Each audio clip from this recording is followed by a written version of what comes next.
qaar ka tirsan cuqaasha dhalinyarada waxgaradka iyo aqoon-yahanka gobolka Gabiley ayaa taageeray shirweynaha ka dhici doona deegaanka Baxarsaaf halkaas oo ay sheegeen inay taageersan yihiin shir kasta oo ka dhici doona deegaanka Baxarsaaf isla markaasina ay garab taagan yihiin beesha Ciise Muuse iyagoo sidoo kale la sheegay in shirkani uu la mid yahay shirarkii ka dhici jiray deegaanada kala duwan ee dalka Jamhuuriyadda Soomaaliland oo kuwan iyagoo ka hadlaya arrintaasi wuxuu la mid yahay shiraya habar jecel shirtay habar yool shirtay habar awal shirtay ayuu ka mid yahay meel walba shirkeyga waa lagu qaban doonaa hadii sheekh lagu qabanayo hadii tacarbur lagu qabanayo hadii laasta geela lagu qabanayo meel walba hadii lagu qabanayo ka Gabiley lagu qabanayo waa kamid waxaan leenahay shirkeyga shirar kala muxuu leeyahay shirkaas Ciise Muuse wax walba waa loogu yimid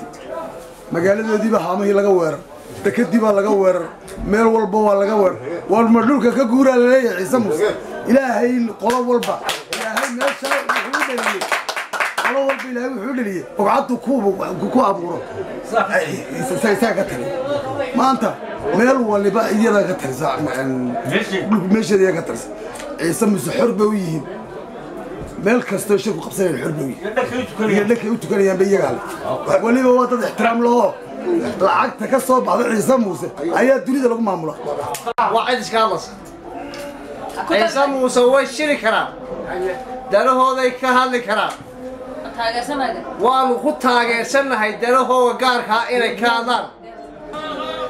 ciida garashada wixii lagu leeyahay waad garanaysaan laakiin dalaha Ciise Muuse markay hadayaan cad tiraama shidi karta annaga maqli karin annaga barbar taagan wassalaamu calaykum